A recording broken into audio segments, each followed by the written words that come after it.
อุ๋งอิงสร้างปรากฏการณ์ใหม่ในดงลิเกอีกแล้ว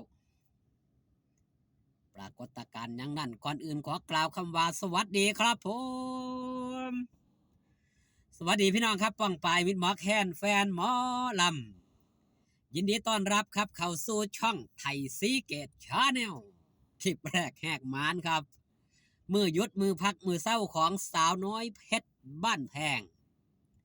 หลังจากมือขึ้นไปทำการแสดงที่วัดบ้านหนองบัวเนาะตำบลบ้านโพอำเภอเมืองจังหวัดนครราชสีมา เป็นจังได้ครับสำหรับการไปย่ำไปเยือนของทางสาวหน่อยเพชรบานแพงโดยเฉพาะศิลปินซุปตามหาชนอย่างลาดน้อยอุ้งอิงสร้างปรากฏการณ์ให้กับเมืองลิเกด้วยผู้คนครับเป็นจำนวนมากครับเบิงใดเลยครับเนี่ยนี่คือผู้คนที่เขาไปเบิงไปแย่งครับของดีงานฟรีก็ต้องเยอะของดีงานเก็บบัตรก็ต้องเยอะของบอดีของงานฟรีคนบ่มีกันมีเลยครับนี่คือผลงานคุณภาพของสาวหน่อยเพชรบ้านแพงโดยเฉพาะครับศิลปินผู้นำทีมงานหัวหอกโตเป้าหัวหอกโตจิตได้รับการตอบรับมากมายจากมิตรหมอแคนแฟนหมอลำครับเบิ่งเอาหนาเวทีพี่น้อง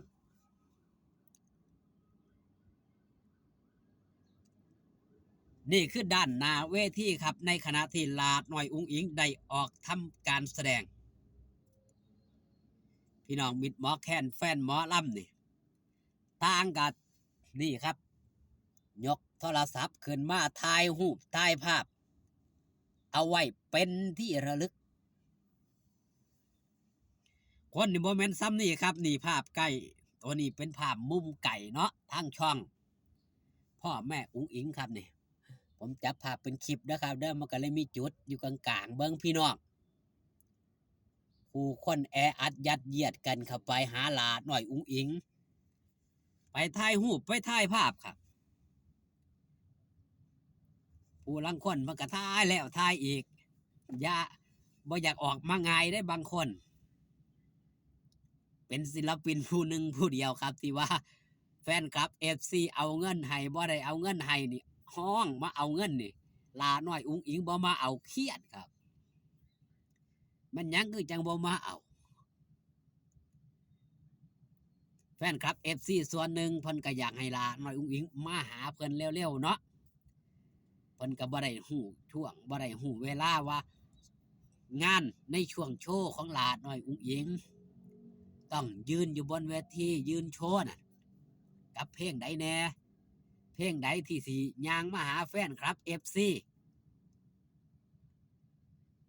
เฉพาะช่วงคอนเสิร์ตย่างหาบ่ทั่วถึงดอกครับเพราะว่าแฟนคลับ FC ต่างก็อยากให้ในตอนนั้นหลาน้อยอุ้งอิงนี่สิได้รางวัลกับแฟนคลับ FC ตั้งแต่ได้ครับเข้างานนี่ครับแฟนคลับ FC ต่างกับมาแล้วครับเอาติปมาให้แล้วมาขอถ่ายรูปแล้วช่วงที่ย่างไปเล่นหน้าเวทีตั้งแต่ลงรถนี่คือลาน้อยอุ้งอิงครับแฟนคลับ FC แห่แหนนี่ไปขอถ่ายรูปเด็กเล็กเด็กน้อยว่าง่ายๆครับแฟนคลับ FC ลาน้อยอุ้งอิงนี่มีทุกเพศทุกวัยณปัจจุบันเฮาเสียเด็กน้อยนี่หลายเขามาขอถ่ายรูปถ่ายภาพกับลาน้อยอุ้งอิงโดยที่บ่เก้อเขินนะครับซุมือนี่เด็กน้อยนี่กล้าแสดงออกว่าหักว่าแพงลาน้อยอุ้งอิงอยากสิเห็นลาน้อยอุ้งอิง อยากสิมาใกล้ชิดหลานน้อยอุ้งอิงดังที่เคยเว้าไปในคลิปก่อนหน้านี้ครับมีเฒ่าพอเนาะมีเฒ่าพอทั้งกำถ้าจำบ่ผิดน่าสิเป็นทางกาฬสินธุ์นี่ล่ะที่ว่าเพิ่นเพิ่งแต่เคยเห็นเป็นครั้งแรกเนาะหลาน้อยอุ้งอิงไปทำการแสดงอุ้ยเพิ่นเบิ่งในโทรทัศน์เพิ่นว่าเบิ่งแต่ในโทรทัศน์โทนจนวินเพิ่นว่า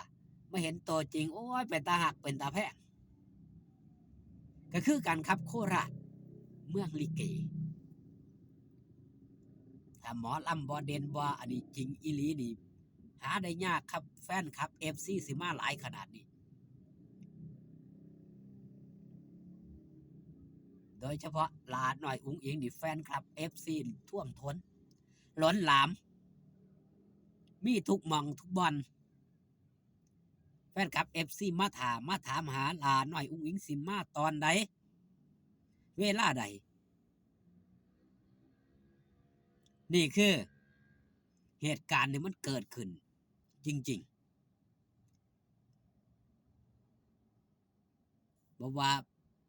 ไปขายบัตรขายตั๋วกระเชกเช่นเดียวกันมองใดมีขายบัตรขายตั๋วลาน้อยอุ้งอิงกับไปซอยเจ้าภาพเจ้าการเจ้างานหาได้ยากครับศิลปินในวงการหมอลำสิไปเฮ็ดแบบนี้โดยเฉพาะผู้ที่มีชื่อเสียงครับผู้ที่เป็นชื่อเสียงผู้ที่เป็นขวัญใจมหาชนนี่ผู้ที่มีแฟนคลับ FC มากมายนี่หาได้ยากครับศิลปินที่ไปขายบัตรขายตั๋วหนางานแบบนี้หลาน้อยอุ้งอิงนี่บ่ได้คิดครับว่าเจ้าของเด่นบ่ได้คิดว่าเจ้าของดังครับคิดว่าเจ้าของเป็นศิลปินเป็นคนธรรมดาผู้หนึ่งเพียงแค่ว่ามีคนหูจักหลายแค่นั้นในความคิดของหลาน้อยอุ้งอิงนี่คือความบ่เย่อหยิ่งความบ่ทะนงโตว่าง่ายๆความบ่ถือตนถือโตของหลาน้อยอุ้งอิงถึงแม้สิเด่นถึงแม้สิดังหลาน้อยอุ้งอิงก็ยังคงเดิมให้ความหักความแพงกับแฟนคลับ FC คือเก่าคือเดิมทนุถนอมนำจิตนำใจของแฟนคลับ FC ในช่วงมาลองในช่วงคอนเสิร์ตหรือว่าในช่วงออกมาเซ็กเสียงเซ็กเศร้าในเมื่อถึงจังหวะถึงเวลาคณะกรรมการสิมาเปิดงานนี่ลาน้อยอุ้งอิงสิขอโตจากแฟนคลับ FC ว่าขอโตก่อนเด้อจ้า